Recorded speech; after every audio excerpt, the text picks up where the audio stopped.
আবার একটা বছর শেষ হচ্ছে 2024।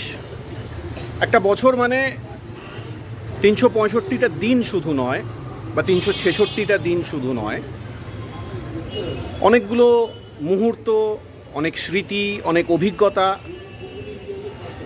সেগুলো মিলিয়েই একটা বছর।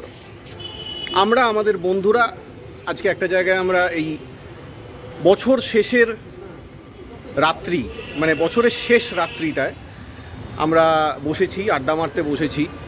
বর্ণালীদি রয়েছে, অভিষেক রয়েছে, কল্যাণদা রয়েছেন। আমরা একটু আলোচনা করছি যে এই সারা বছর আমাদেরকে কি কি মুহূর্ত জমা দিয়ে গেছে, যে মুহূর্তগুলো হয়তো বা যে অভিজ্ঞতাগুলো হয়তো আমাদের আগামী দিনের, আগামী বছরের চলার পথের পাথেয় হবে। প্রথমে কল্যাণদাকে দিয়ে শুরু করতে চাই। কল্যাণদা তার এবছরের অভিজ্ঞতা বা কি কি বছরের শেষ দিনে এই বছরের কোন মুহূর্তটাকে আপনি মনে করতে চাইবেন, কোন মুহূর্তগুলোকে মনে করতে চাইবেন, এইটা জিজ্ঞাসা করছি। প্রথম কথা হচ্ছে যে আমরা যেহেতু বাংলায় বসবাস করি, এ রাজ্যের ক্ষেত্রে সবচেয়ে বড় ঘটনা তো আরজিকর এবছর। কিন্তু সেটা নিয়ে তো প্রচুর আলোচনা সর্বত্র হচ্ছে। আমি যেটা একটা অন্য বিষয় নিয়ে বলতে চাই, সেটা হচ্ছে যে আমাদের দেশ এই যে মোদির শাসনাধীনে থাকা এবং তার যে বিপদ, সেখান থেকে মুক্তির যে একটা উপায়, সেটা আমরা দেখতে পেয়েছিলাম ইন্ডিয়া জোটের বৈঠকের মাধ্যমে। তো প্রথমে সেই বৈঠকটা হয়েছিল এবছরেরই গোড়ার দিকে, পাটনা দিয়ে শুরু হয়, তারপরের মিটিংটা হয় দিল্লিতে, তারপরে মহারাষ্ট্রে, তারপরেই বন্ধ হয়ে যায় সব। তারপর থেকে আমরা দেখতে পেলাম কংগ্রেস তার নিজের মতো করে ইন্ডিয়া জোট চালালো, না মানে কী করলো সেটা আমরা ঠিক বুঝতে পারলাম না। যাই হোক, নিজের মতো করে চালালো আর কি। বিভিন্ন জায়গায় ইন্ডিয়া জোটের নামে হয়তো ইলেকশনের সময় আলোচনার নামটা এসছে, কিন্তু নিজের মতো করে একটা আসন সমঝোতা করেছে এবং তার ফলে মানে রেজাল্ট মোটেও ভালো হয়নি। কারণ হচ্ছে হরিয়ানা এবং ইয়ের মতো দুটো জায়গা যেখানে নাকি একদম জয় প্রায় নিশ্চিত ছিল, সেগুলোকেও হারিয়েছে। এবং এইটা এখনো পর্যন্ত আমরা বুঝতে পারছি না যে কংগ্রেস কি ভাবছে ইন্ডিয়া জোটটাকে নিয়ে। তারা কি ভাবছে এভাবেই তারা 2029-এ গিয়ে তারা মোদিকে হারাতে পারবে? আমার তো অন্তত মনে হয় না সেটা সম্ভব। সেটা যদি করতে হয় তাহলে ইন্ডিয়া জোটকে সুসংবদ্ধভাবে আবার মানে রিকনস্ট্রাক্ট করতে হবে, তার দায়িত্ব বন্টন করতে হবে। সবচেয়ে মূল্যবান যেটা হচ্ছে বিকল্প সরকার তৈরি হলে তার কর্মসূচি ঠিক করতে হবে। সে সমস্ত নিয়ে কোনো আলোচনা নেই, কিছুই নেই। হ্যাঁ, যেখানে যেমন আগামী দিনে এই দিল্লির ভোট বোধহয় একেবারে নেক্সট 25-এর গোড়াতেই হবে, ফেব্রুয়ারিতে কি মার্চে এরকম আর কি। এবং সেখানে দেখা যাচ্ছে যে জোটের কোনো সম্ভাবনাই নেই। আপের বিরুদ্ধে কংগ্রেস ওখানে সন্দীপ দীক্ষিতকে অরবিন্দ কেজরিওয়ালের বিরুদ্ধে দাঁড় করাচ্ছে। সে শীলা দীক্ষিতের ছেলে এবং সেখানে সে মানে ওখানকার এক বড় নেতা, তাকেই ওখানে অরবিন্দ কেজরিওয়ালের বিরুদ্ধে দাঁড় করাচ্ছে। তো সুতরাং আজকে এই যে আঞ্চলিক দলগুলোকে অস্বীকার করে নিজেদের প্রাধান্য প্রতিষ্ঠার যে পুরনো রোগ, সেইখান থেকে কংগ্রেস বেরোতে পারছে না। তার ফলে আগামী দিনে আমি তো মানে এটা নিয়ে খুব একটা মানে এখনো পর্যন্ত আশার আলো কিছু দেখতে পাচ্ছি না। কিন্তু মানে বিভিন্ন আঞ্চলিক দলগুলোর মধ্যে এই মানে নতুন করে আবার প্রশ্ন উঠছে যে তাহলে মমতা ব্যানার্জিকে ডাকা হোক, মমতা ব্যানার্জির হাতে নেতৃত্ব তুলে দেওয়া হোক, তিনি ইন্ডিয়া জোটটা সামলান। এখন সেটা কদ্দূর কী হবে সেটা আগামী ভবিষ্যৎ, সেই দিকেই আমরা এখন তাকিয়ে থাকতে হবে। এই বছর শেষ হয়ে গেল, জানি না 2024 তো আমরা আশায় কাটালাম, কিন্তু আশাপ্রদ কিছু শেষ পর্যন্ত হলো না। আগামী 25 আশা করব যে সমস্ত বিরোধী দলগুলোর মধ্যে শুভবুদ্ধি আনবে এবং নেতারা শেষ পর্যন্ত ইন্ডিয়া জোটকে গুরুত্ব দিয়ে তারা গঠন করে সেইভাবে ঐক্যবদ্ধভাবে লড়বে এবং তাতে যদি সেটা সম্ভব হয় তাহলে মোদির পরাজয় সুনিশ্চিত। এটুকু বলা যায়। আদারওয়াইজ আমাদের তো আর কোনো অপশন নেই। কল্যাণদা প্রধানত রাজনীতির কথাই বললেন, এই সূত্র ধরেই আমি আর একটা কথাও একটু তুলতে চাই। পার্শ্ববর্তী দেশ বাংলাদেশ, আপনি আমাদের এখানে যতজন রয়েছি আপনি সজ্ঞানে মুক্তিযুদ্ধ দেখেছেন, আর আজকে বাংলাদেশে নাকি নতুন স্বাধীনতার লড়াই, নতুন করে স্বাধীনতা পেয়েছে, খুব ছোট করে, কারণ যেহেতু এই 2024 এইটা দেখিয়ে দিয়ে গেছে পাশের একটা দেশে গণ অভ্যুত্থান করে সরকার পতন হয়েছে, এবং যে দেশটা আমাদের বাংলার সঙ্গে খুব বেশিভাবে জড়িত। কল্যাণদার কাছ থেকে দু এক কথায় আমি এই অভিজ্ঞতাটার কথা শুনে নিতে চাই। এটা নিয়ে আমার মনে হয় বর্ণালী বললে ভালো হবে। যাই হোক, বর্ণালী আগে মানে এরপরে বিশদ বলবে আশা করি। আমার যেটা বলার সেটা হচ্ছে যে প্রথমে আমরা ভেবেছিলাম যে একটা ছাত্র আন্দোলন হচ্ছে এবং সেখানে ওই তখনকার হাসিনা সরকারের বিরুদ্ধে মানুষের সাধারণ একটা সঙ্গত ক্ষোভ ছিল যে সেখানে ঠিকমতো ভোট হচ্ছিল না। তো ন্যাচারালি আমরা ভেবেছিলাম বোধহয় তার বিরুদ্ধেই ক্ষোভ, সেটা সংরক্ষণ বিরোধী ইত্যাদি বলে টলে শুরু হয়েছিল। কিন্তু এখন এটা পরিষ্কার হয়ে গেছে যে এটা সম্পূর্ণ একটা মৌলবাদী একটা মানে ছিল, অভ্যুত্থান ছিল। এবং এখন তো একেবারে ব্যাপারটা খুব পরিষ্কার যে মৌলবাদীরাই এখন পুরো মানে ক্ষমতাটা এখন ধরে রেখেছে। আগামী দিনে এর কী পরিণতি হবে আমি জানি না। আমাদের দেশটা হচ্ছে হিন্দু মৌলবাদীদের হাতে, আর ওই দেশটাও যদি মানে ইসলাম মৌলবাদীদের হাতে চলে যায় তাহলে আগামী দিনে এই কন্টিনেন্টের অবস্থা খুব সুখপ্রদ হবে কি না আমার সন্দেহ আছে। আমি অভিষেকের কাছে আসবো, কিন্তু তার আগে এই প্রেক্ষিতেই বর্ণালীদির কাছে একবার আসতে চাই। কল্যাণদা বললেন যে সঠিকভাবে ভোট হচ্ছে না এবং বিভিন্ন ইস্যু, ভোট সঠিকভাবে হচ্ছে না এই ইস্যুটা একটা ইস্যু, একটা পার্শ্ববর্তী দেশে গণ অভ্যুত্থান হলো। আমাদের দেশেও আমরা কিন্তু আমাদের দেশে সঠিকভাবে ভোট হচ্ছে না, ইভিএমে কারচুপি ইত্যাদি ইত্যাদি অনেক অভিযোগ আমরা 2024 আমরা একটা লোকসভা নির্বাচনে দেখে নিয়েছি এবং সেই নির্বাচনে বহু বিরোধী এই অভিযোগ তুলেছে। পরবর্তীকালে কয়েকটা রাজ্যের নির্বাচনও হয়েছে, সেখানেও এই অভিযোগ উঠেছে। পাশের দেশে গণ অভ্যুত্থান হচ্ছে, আমাদের দেশে গণ অভ্যুত্থান হয় না। এই সম্বন্ধে কি বলবে? এবং সারা বছর 24 সালের সবচেয়ে বড় ঘটনা আমার কাছে হাসিনার পতন। আমাদের পাশের দেশ, এবং তুমি মানে যে কথাটা তুললে সেটা হচ্ছে যে অভ্যুত্থান করে হাসিনার পতন, এটা কিন্তু আজকের দিনে দাঁড়িয়ে একটা দুর্ভাগ্য যে একটা দেশে একটা সরকারকে ফেলতে হয় অভ্যুত্থান করে। এটা আমাদের দেশের এখনো পর্যন্ত আমরা সৌভাগ্যবান যে যদিও নরেন্দ্র মোদী চেষ্টা করেছিল এটাকেই শেষ ভোট করার, কিন্তু ভারতবর্ষের মানুষ দেখিয়ে দিয়েছে যে আমরা যদি সরকার ফেলতে চাই আমরা ভোটের মধ্য দিয়েই ফেলব। কিন্তু এটা একটা দুর্ভাগ্য যে সিরিয়াতে যদি সরকার ফেলতে হয় অভ্যুত্থান লাগে, বাংলাদেশে যদি সরকার ফেলতে হয় অভ্যুত্থান লাগে, যদি ইরাকে সরকার ফেলতে হয় অভ্যুত্থান লাগে, যদি আফগানিস্তানে সরকার ফেলতে হয় অভ্যুত্থান লাগে। তাহলে এটা কিন্তু যে মুসলিম মৌলবাদ তার বিরুদ্ধে যদি সঠিকভাবে ফাইটটা হয়, যদি সঠিকভাবে সংগ্রামটা আমরা করতে পারি, তাহলে কিন্তু এই প্রশ্নটা অনেকটা পরিমাণে সমাধান করা যাবে। মানে একটা দেশ, আমাদের দেশে ভোট হয়, তা সত্ত্বেও আমরা চিন্তা করি, তা সত্ত্বেও আমরা ভয় পাই, তা সত্ত্বেও আমরা যারা মাইনরিটি, যারা প্রগতিশীল মানুষ, যারা যুক্তিবাদী, আমরা ভয় পাই যে কি জানি কালকে মোদি আবার কি করবে, কালকে মোদি আবার কাকে জেলে পুরে দেবে। আমাদের দেশে ভোট হয়, তা সত্ত্বেও আমরা ভয় পাই। আমাদের দেশে মোদি আদালতকে করায়ত্ত করার চেষ্টা করে, তাও পারে না। আদালতে আজকে একজন প্রধান বিচারপতি সে একটা রায় দিচ্ছে, তো কালকে আর একটা প্রধান বিচারপতি ঠিক বিপরীত রায় দিচ্ছে। তারা ভারতবর্ষের মিলিটারিকে এখনও মোদি কন্ট্রোল করতে পারে না, আমলাতন্ত্রকে এখনও কন্ট্রোল করতে পারে না, এখনও রাজ্যে রাজ্যে আঞ্চলিক দলগুলো তার বিরুদ্ধে। তার মানে ভারতবর্ষে হিন্দু জনগণের সমস্ত ভোট তারা পায় না। ভারতবর্ষে মানুষ হিন্দু মৌলবাদের বিরুদ্ধে স্ট্রংলি ফাইট করে, শুধু আজকে নয়, গত 200 বছর ধরেই আমরা ভোটের পক্ষে আমরা ফাইট করে যাচ্ছি, 250 বছর ধরে আমরা করে যাচ্ছি।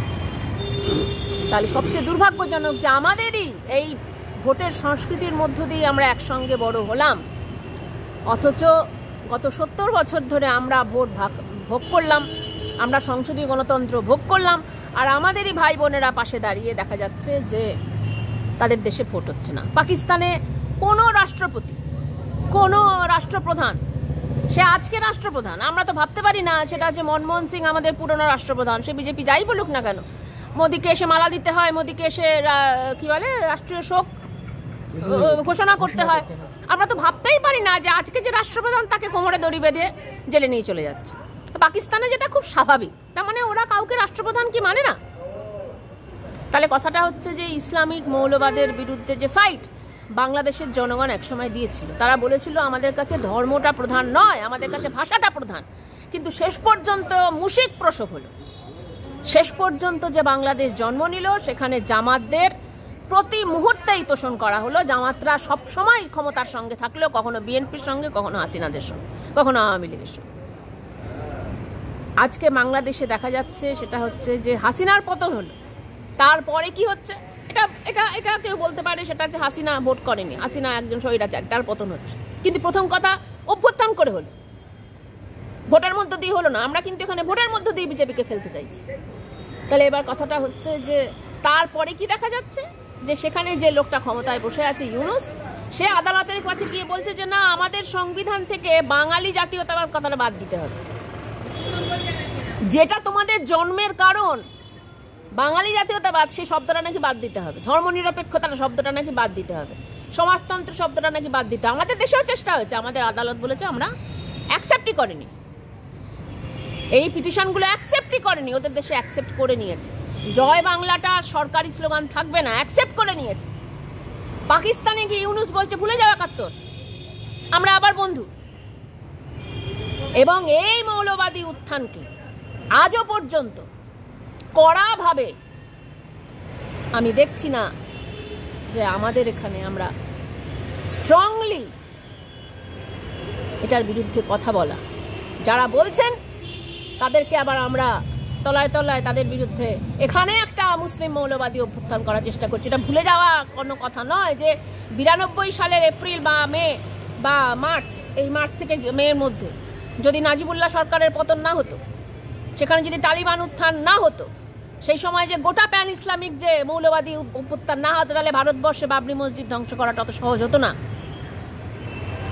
তাহলে আজকে এই যে বাংলাদেশে যেটা হচ্ছে, আজকে পাকিস্তান ভারতবর্ষের সঙ্গে বন্ধুত্ব ছেড়ে দিয়ে পাকিস্তানকে বলছে যে তোমরা ভুলে যাও 71 সাল, হিটলারের পর এত বড় গণহত্যা হয়নি গোটা পৃথিবীতে, সে 71 সাল নাকি আমাদের ভুলে যেতে হবে, আমাদের নাকি বলতে হবে যে তুমি মুসলমান, তুমি বাঙালি নও। এবং সেটা আজকে যদি সত্যি সেখানে বাড়বে কিনা আমরা জানি, সেখানকার মানুষ প্রতিরোধ নিশ্চয়ই করবে, আমাদের আস্থা আছে।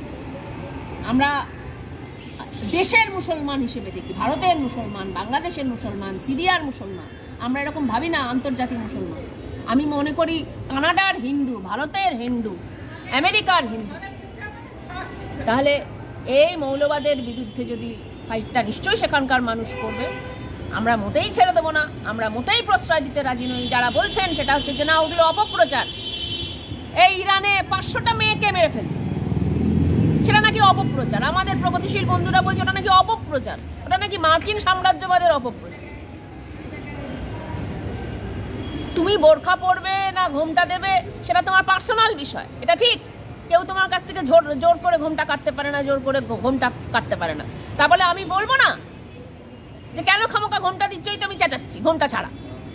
এবার কেউ যদি আমাকে বলে যে না তুমি ঘোমটা না পড়লে তোমাকে মেরে ফেলবো, সেটা বলে আমাদের সহ্য করতে হবে। এটা নাকি আমেরিকার প্রচার, 500টা মেয়েকে মেরে ফেললো, ফাজলামি হচ্ছে। আসাদ সেখানে 20 বছর ধরে রয়েছে, তা কাকে ফেলতে গেলে গণ অভ্যুত্থান করতে হচ্ছে, আশ্চর্য বিষয়। রোকেয়া কি ফালতু এত আত্মত্যাগ করেছেন? কথাটা হচ্ছে যে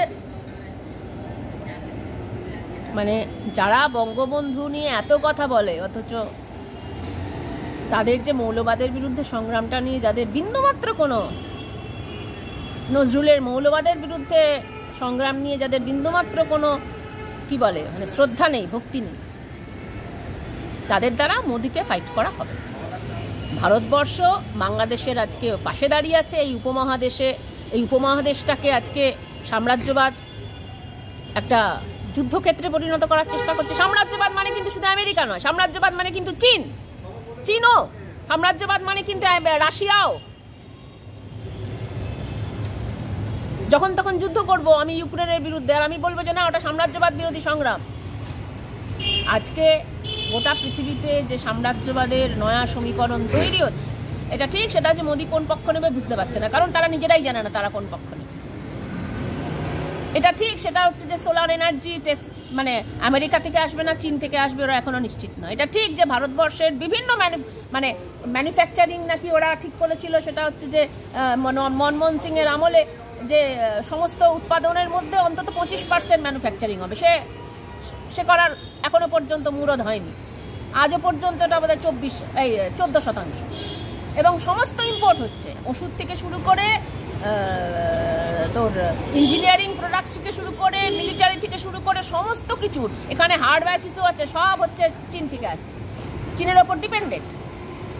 তো কথাটা হচ্ছে যে ওই সাম্রাজ্যবাদী শক্তি না মার্কিন সাম্রাজ্যবাদী শক্তি, সেটা পরের কথা। সেটা হচ্ছে যে প্রগতিশীলদের তো বলতে হবে যে দুটোই সাম্রাজ্যবাদী শক্তি, ভারতবর্ষকে নন অ্যালাইনমেন্ট যে পলিসি সেটার উপর দাঁড়াতে হবে। তো তাহলে ভারতবর্ষকে মুসলিম মৌলবাদ, হিন্দু মৌলবাদ, তার বিরুদ্ধে আমাদের দাঁড়াতে হবে। তো মার্কিন সাম্রাজ্যবাদ, চীন সাম্রাজ্যবাদ, তার বিরুদ্ধে দাঁড়াতে হবে।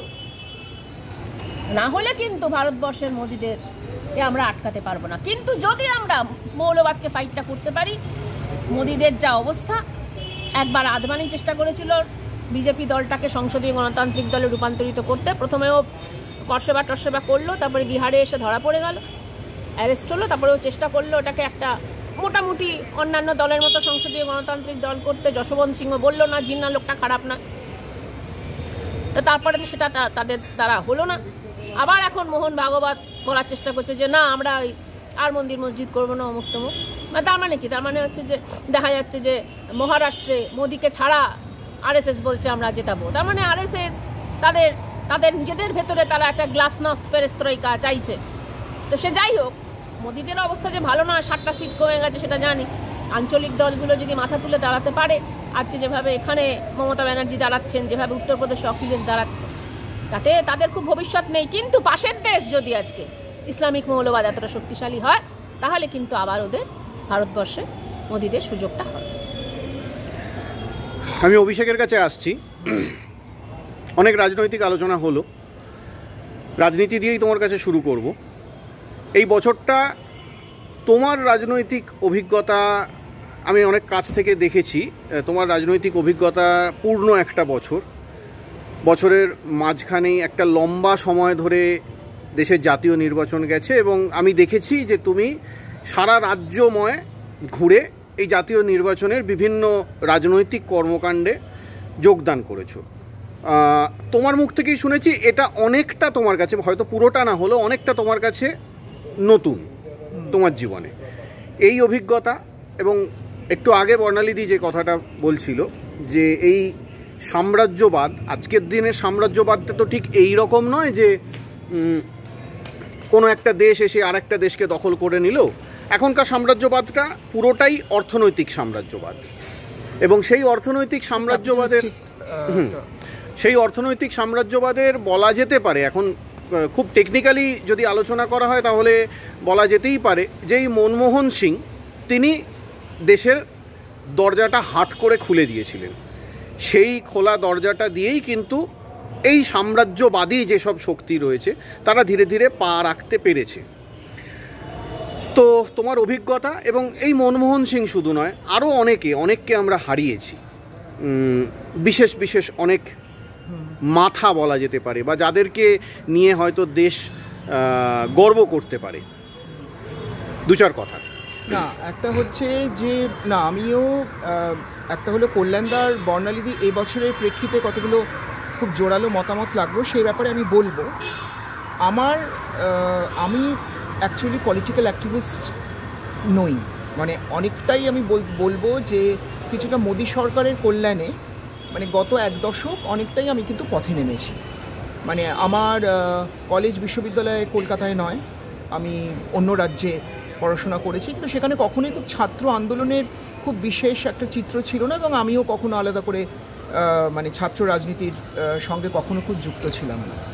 কিন্তু 2016-তে যখন বিশেষ করে জেএনইউতে যখন একটা আক্রমণ হলো, যে হঠাৎ করেই ছাত্রদের জেহাদি করে দেওয়া হলো এবং একটা ঘটনা ঘটলো যেখানে একজন ছাত্র নেতা কয়েকজন ছাত্রকে উদ্দেশ্য প্রণোদিতভাবে গ্রেপ্তার করে, তখন মানে আমার প্রথম যেটা মনে হলো যে সেটা হলো একটা সরকার যারা প্রথমেই শুরু করেছে ছাত্রদের টার্গেট করতে, এবং এমন একটা শিক্ষা প্রতিষ্ঠান যেটা হয়তো একটা লেফটিস্ট ব্যাস্টিয়ান বা যাই হোক, কিন্তু যেটা একটা আন্তর্জাতিক মানে শিক্ষা প্রতিষ্ঠান যেখানে বিভিন্ন বিষয়ের সমস্ত দিকপাল অধ্যাপকেরা আছেন, এবং আমাদের যে সরকারের যে প্রশাসনিক যে দপ্তরগুলো সেখানেও ওই প্রতিষ্ঠানের প্রচুর কৃতি ছাত্ররা থাকে।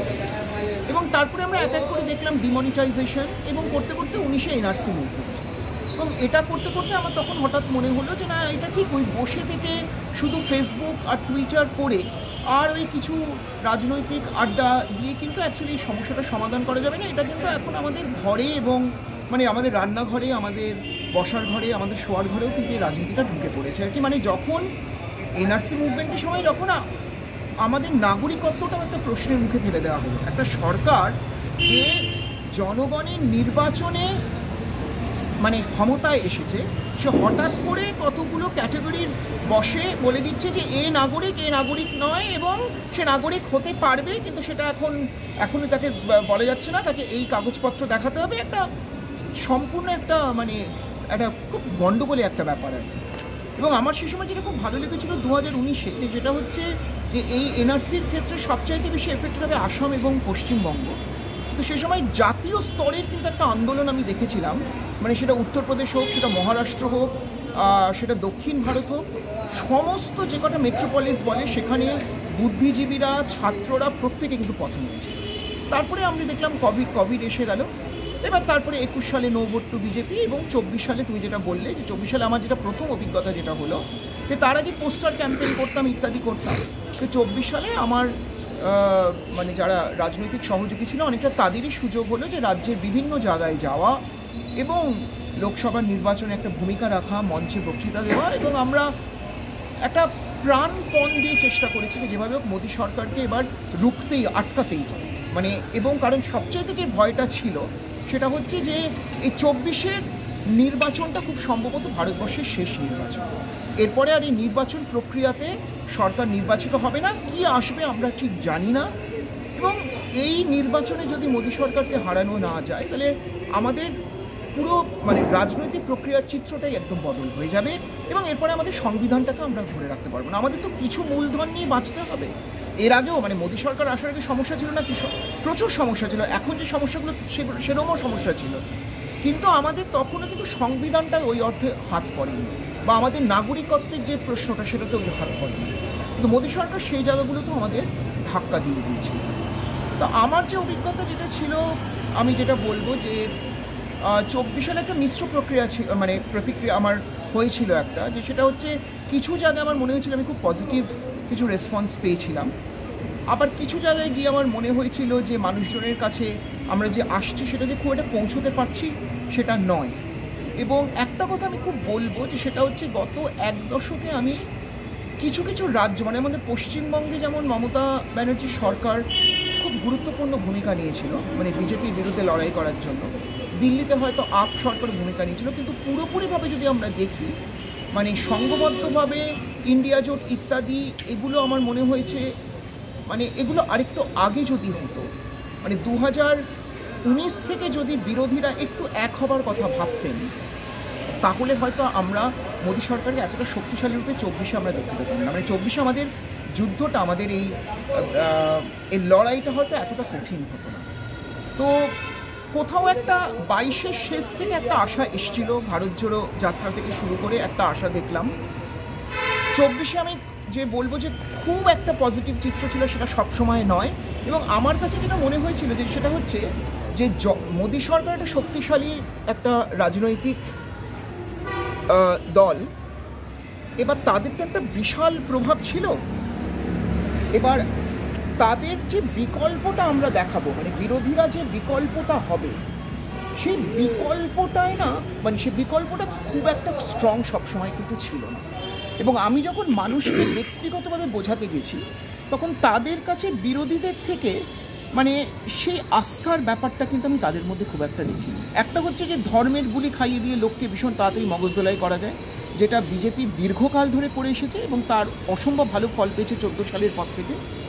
এবং তারপরে মানে ক্রনি পুঁজিবাদ বলো, এবং এই যে এই যে সিবিআই এবং ইডি রেড দিয়ে বিরোধী পক্ষকে চোর এবং দুর্বল প্রতিপন্ন করা, এই জায়গাগুলো মানুষের মধ্যে কিন্তু একটা সাংঘাতিক এফেক্ট এসেছিল।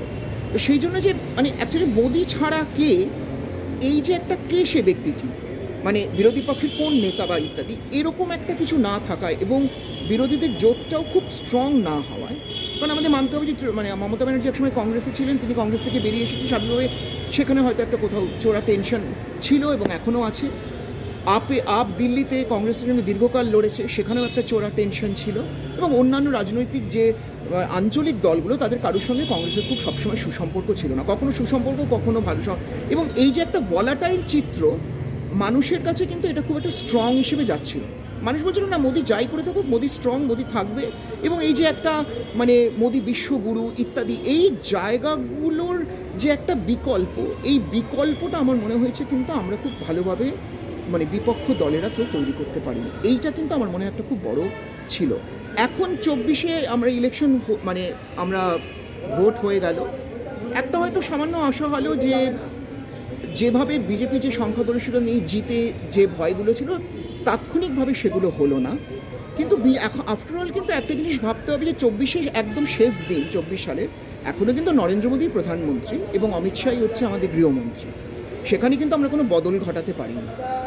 তো সেই জন্য আগামী দিনে আমার মনে হয় এই সংগ্রামটা আমাদের মধ্যে থেকে গেল। এবং আরেকটা কথা আমি যেটা বলতে চাই, যে কখনো রাজনৈতিক কোনো যুদ্ধ বা রাজনৈতিক সংগ্রামটা যখন অত্যন্ত দীর্ঘকালীন হয়, মানে যেটা আমি জাতীয়তাবাদী আন্দোলনের সময় যদি আমরা দেখি, তখন না সেটা যেমন মানে যে 47-এ স্বাধীনতা নিয়ে বহু প্রশ্ন আছে। হ্যাঁ, নিশ্চয়ই ব্রিটিশকে আমরা দূর করে ভারতবাসীরাই সরকার গঠন করেছে, তারাই দেশকে গড়েছে, কিন্তু সেটাও তো আমাদের পার্টিশনের মতো একটা ভয়ঙ্কর ঘটনার মাধ্যমে সেটা ঘটেছে।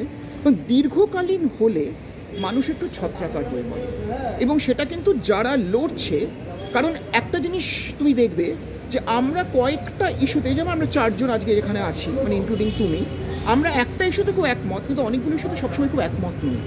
তো তখন না এই ভিন্নতাটা কিন্তু আমাদের মধ্যে না যত দিন যায় ওটা চলে আসে। সেই জন্য ওই ক্রাইসিসটা যত তাড়াতাড়ি মিটে যায়, মানে আমার একদম গলার কাছে যে কাঁটাটা, সে কাঁটাটা আমাকে দূর করে তারপরে ঠিক আছে তোমার সঙ্গে আমি এই বিষয়ে একমত নই, ওই বিষয়ে একমত ইত্যাদি।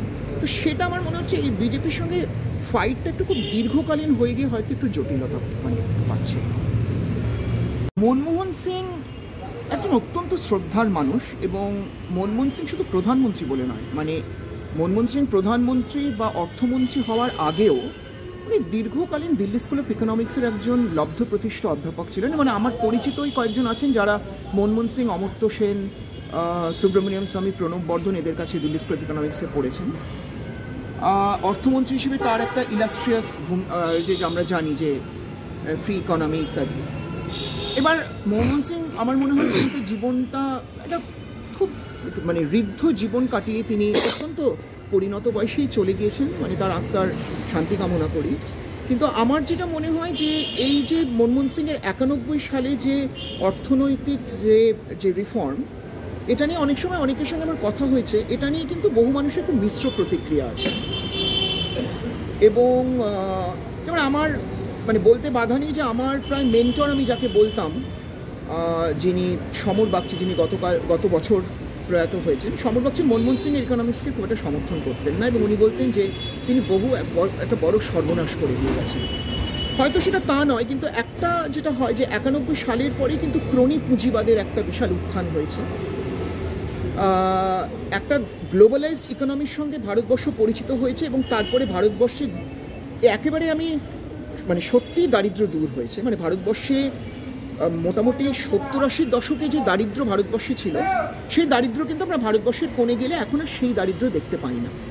হ্যাঁ, আমরা সত্যি এখন একটা গ্লোবালাইজড ইকোনমির একটা অংশ। কিন্তু তার সঙ্গে এটাও ঠিক যে কিছু কিছু ব্যবসায়ী গোষ্ঠী, আমি জানি না তাদের নাম করবো কিনা, আদানি হোক, আম্বানি হোক এবং বিভিন্ন গোষ্ঠী, তাদের উত্থানের ফলে কিন্তু আমাদের ইকোনমির উপর একটা ভয়ঙ্কর চাপ এসছে। এবং এই পার্টিকুলার যে বাণিজ্য গোষ্ঠীগুলো, এরা খুব সরকারের পৃষ্ঠপোষক হয়ে কাজ করে। হ্যাঁ, যেটা হয়তো অন্তত 70-এর দশকে বা 80-র প্রথম দিকে বা 80-র মাঝামাঝি পর্যন্ত কিন্তু আমরা কখনো দেখিনি যে টাটা একেবারেই কংগ্রেসের হয়ে কাজ করছে, কিন্তু আদানি আম্বানির ক্ষেত্রে আমরা সেটা দেখেছি আর কি। তো সেগুলোর একটা কুফল আছে। কিন্তু আমার মনে হয় এটা খুব ভালোভাবে যদি তুমি কোনো অর্থনীতিবিদ বা একজন অর্থনীতি অধ্যাপকের কাছে এটার একটা বিশ্লেষণ চাও। আর একটা কথা আমি মানে বলবো যে সেটা হচ্ছে 24-এর অনেকগুলোই স্ট্রাইকিং ঘটনা বলা যায়। আমার কাছে 24-এর অ্যাকচুয়ালি আমি ভেবেছিলাম 24-এর যখন শুরু হয় এবং 24-এর অন্তত মাঝামাঝি মানে জুন মাস পর্যন্ত 24-এর লোকসভা নির্বাচনটা ছিল আমার কাছে সবচেয়ে বড় ঘটনা। কারণ আগেই বলছি ওটা আমাদের একদম ছিল যে এই নির্বাচনটা গেলে ডু অর ডাই সিচুয়েশন, যেটা গান্ধীজি 42 সালে আমাদের বলেছিলেন। এবং আমি বারবার মানে বিভিন্ন মঞ্চে কিন্তু আমি এই কথাটাই বারবার করে বলতাম যে অন্তত আমাদের ইলেকশনটা মানে বাঁচিয়ে রাখার জন্য এবার মোদির বিরুদ্ধে ভোট দিন। তো তারপরেই যেটা হলো সেটা হচ্ছে জুলাই মাসে যেটা গণ অভ্যুত্থান কোট আনকোট, যেটা বাংলাদেশে যে ঘটনাটা ঘটলো। তো বাংলাদেশের ঘটনাটা এই জন্যই আতঙ্কে। একটা হচ্ছে আমার বাংলাদেশ কিছু শুভানুধ্যায়ী বন্ধু রয়েছেন, মানে তারা অনেকে অধ্যাপক, গবেষক এবং বিভিন্ন কৃষিকর্মী। তাদের মধ্যে কয়েকজনই অভ্যুত্থানকে খুব সমর্থন করেছেন, কারুর চাপা সমর্থনও এখনও ছিল। তার একটা কারণ হচ্ছে তারা মনে করেছিল যে হাসিনা সরকার যে স্বৈরাচারী উঠেছিল তার থেকে তাদের একটা মুক্তির দরকার ছিল। এবং যেহেতু ছাত্ররা আন্দোলনটা লিড করছিল সেদিনও খুব স্বাভাবিকভাবে একটা সিম্প্যাথি ছিল। যেন আমিও বললাম যে মোদি যখন ছাত্রদের আক্রমণ করলো তখনই কিন্তু আমি পথে নামলাম। তো ছাত্ররা সবসময় একটা খুব ইম্পর্টেন্ট একটা মানে কী বলবো স্টেক হোল্ডার সেই অর্থে। কিন্তু আমার কিন্তু স্বপ্নভঙ্গ হলো মাত্র কয়েক সপ্তাহের মধ্যে। এবং আমি সেই জন্যই বলছি গণ অভ্যুত্থান কোট আনকোট। এবং মানে একটা ছাত্র আন্দোলন হচ্ছে তারা কেন 71-এর ইতিহাসটা মানে 71-এর ইতিহাসটাকে একদম বলপূর্বক মুছে দেওয়ার চেষ্টা চলছে। 71-কে যদি মুছে দেওয়া হয় তাহলে বাংলাদেশটারই কি অস্তিত্ব থাকে? কারণ বাংলাদেশ কি ছিল? পূর্ব পাকিস্তান, ওটা ছিল পশ্চিম পাকিস্তান। পশ্চিম পাকিস্তানের বিরুদ্ধে যুদ্ধ করতে গিয়ে বাংলাদেশের জন্ম হলো। তাহলে 71 যদি চলে যায় তাহলে তো বাংলাদেশেরই আর কোনো অস্তিত্ব থাকে না। এবং ওখানে যদি একটা মৌলবাদী শক্তির উত্থান হয় তাহলে আজকে আমার দেশে যে মৌলবাদীর উত্থান হচ্ছে তাহলে কিন্তু সেই মৌলবাদীদেরও একটা কিন্তু সুবিধা হয়ে যাবে। মানে একটা মৌলবাদের জন্ম মানে আরেকটা মৌলবাদের স্থায়িত্ব, সেখানে কিন্তু বাংলাদেশের ব্যাপারটা আমার কাছে একটা ভীষণ। এবং আরেকটা হচ্ছে যে আরজি করের ঘটনাটাও আমি মনে করি একটা অত্যন্ত গুরুত্বপূর্ণ ঘটনা, কারণ সেটা একটি নারীর ধর্ষণ এবং তার হত্যার ঘটনা। কিন্তু আরজি করের আন্দোলনটা ঠিক যেভাবে হয়েছে আমি মনে করি ওইভাবে আমি আন্দোলনটার মধ্যে খুব মানে আশাবাদী কিছু খুব একটা বিশেষ দেখতে পাইনি। এবং আন্দোলনটা ঠিক কোন পথে যাচ্ছিল সেটাও আমি ঠিক জানি না। এবং আমার একটা কথা হলো যে নারীর সম্মানের ক্ষেত্রে নারীকে বাঁচানোর জন্য যদি অ্যাকচুয়ালি আন্দোলন করতে হয় তাহলে কিন্তু আমাদের গত বছর মণিপুরে যে ঘটনাটা ঘটেছিল সেখান থেকে শুরু করতে হবে। এবং সমস্ত নারী অত্যাচার এবং যে নারীদের বিরুদ্ধে যে সমস্ত ভয়ঙ্কর ঘটনা ঘটছে সেই সমস্ত আন্দোলনগুলো কিন্তু একসঙ্গে লড়তে হবে। এটা বিক্ষিপ্তভাবে লড়লে কিন্তু 2024 আজকেই শেষ করছি। এই 2024-এ আমরা শুরুতে সন্দেশখালি দেখেছি, পরবর্তীকালে আরজি কর দেখেছি। দুটো ক্ষেত্রেই গণমাধ্যমের বিতর্কিত ভূমিকাও দেখেছি। আমরা 2024-এ অনেককে হারিয়েছি। তার মধ্যে যেমন ডক্টর মনমোহন সিং রয়েছেন, জাকির হোসেন রয়েছেন, মনোজ মিত্রকে আমরা হারিয়েছি, আরও বহু কৃতি সুসন্তানকে, দেশের বহু সুসন্তানকে আমরা হারিয়েছি। তারপরেও আমরা অনেক অভিজ্ঞতা সঞ্চয় করেছি। আজকে যে আলোচনার মধ্যে দিয়ে যে কথাগুলো উঠে এলো তাতে আমাদের এই 2024-এ অন্যতম বড় যে লড়াই, এই 2024-এর নির্বাচন, দেশের জাতীয় নির্বাচন, এটা একটা সত্যি মানে করেঙ্গে ইয়া মরেঙ্গের মতো একটা লড়াই ছিল, দেশ বাঁচানোর লড়াই। দেশের সংবিধান বাঁচানোর লড়াই। আমরা সবাই মিলে জিতেছি কি হেরেছি পরের ব্যাপার, কিন্তু এই বছরের শেষে আজকের দিনটায় আমরা বলতে পারি যে আমরা লড়েছি, যে লড়ার ময়দানটা আমরা মানে ফাঁকা মাঠে গোল দিতে দিইনি, লড়ার ময়দানটা আমরা ছেড়ে যাইনি, শেষ পর্যন্ত দাঁতে দাঁত চেপে লড়াই করে গেছি। হ্যাঁ, আমরা এর মাঝখানে বেশ কিছু কি বলা যেতে পারে, বেশ কিছু মানে উৎপাদনমুখী কাজও করেছি, মানে বেশ কিছু কি বলা যেতে পারে, একটু ভালো শব্দ তুমি যোগান দাও আমাকে, যে বেশ কিছু সৃষ্টিশীল কাজ করেছি। তার মধ্যে যেমন আমরা এই বেশ কয়েকটি আহ্বানের ইস্যুও বেশ কয়েকটি আমরা প্রকাশ করেছি, এবং এই আহ্বান এই পত্রিকাটার মধ্যে দিয়ে আমরা দেশের মানুষ বা দেশের সেই মানুষগুলো যারা হয়তো একটু অন্যরকম কিছু ভাবছে, সেই ভাবনাটা তুলে ধরার চেষ্টা করেছি এই হ্যাঁ আহ্বানের মধ্যে দিয়ে। আমরা চেষ্টা করেছি সংবিধানটাকে যাতে রক্ষা করা যায়, দেশের যেই নির্বাচন প্রক্রিয়াটাকে তুলে দেওয়ার যে ষড়যন্ত্র বা যে প্রচেষ্টা হচ্ছে, সেই ষড়যন্ত্রটাকে আটকানোর চেষ্টা করেছি। দেশের সংবিধান প্রণেতা যারা রয়েছেন তাদেরকে যে প্রতিনিয়ত অপমান করা হচ্ছে, বাবা সাহেব আম্বেদকরকে অপমান করা হচ্ছে, সেই অপমানের বিরুদ্ধে হয়তো রুখে দাঁড়ানোর, প্রতিবাদ করার, প্রতিরোধ করার একটা চেষ্টা করেছি। মানুষকে অনেকে প্রচুর ভুল বোঝাচ্ছে এবং মানুষ ইদানিং হয়তো খুব সহজেই ভুল বুঝে যাচ্ছে। কারণটা হচ্ছে গিয়ে মিথ্যে কথা অনেক সময়ই হয় যে খুব সহজলভ্য হয় এবং সহজ পাচ্যও হয়, আর সত্যি কথা তো বরাবরই খুব তিতো হয়ে থাকে। তো সেই তিক্ত সত্যিটাকে চেষ্টা করেছি একটু তুলে ধরার, সবাই মিলে চেষ্টা করেছি, শুধু একা আমরা এই কজন করেছি সেটা নয়, আমাদের বন্ধুবান্ধবরা সবাই মিলে চেষ্টা করেছি। মণিপুর নিয়েও যেমন আমরা কিছু কথা উচ্চ কণ্ঠে বলেছি, সেই সঙ্গে বাংলাদেশেও যে ঘটনা ঘটছে সেইটা নিয়েও আমরা উচ্চকণ্ঠে বলেছি, তার সঙ্গে প্যালেস্টাইনে যে ঘটনা ঘটছে সেই সম্বন্ধেও আমরা উচ্চকণ্ঠে তার প্রতিবাদ করেছি, এবং আমরা চেষ্টা করেছি যে এই বার্তাটা মানুষের কাছে পৌঁছে দেওয়ার, যে সারা বিশ্বে যেন সবাই নিজ নিজ সমস্ত মতামতকে মাথায় রেখে, সমস্ত একে অপরের মতামতকে সম্মান জানিয়ে সকলে সুখে এবং শান্তিতে যাতে বসবাস করতে পারে, সেইটার আমরা একটা বার্তা দেওয়ার চেষ্টা করেছি। কল্যাণদা কিছু বলতে চান? কল্যাণদার কথা দিয়ে শেষ করব। এই যে হারানোর একটা তুমি দীর্ঘ তালিকা দিলে, তার মধ্যে আমি একটা সংযোজন করতে চাই, সেটা হচ্ছে যে আমাদের রাজ্যের বহু মানুষের সিবিআই এর প্রতি অকুণ্ঠ আস্থা ছিল, সেই আস্থাটা বোধহয় তাদের হারিয়েছে।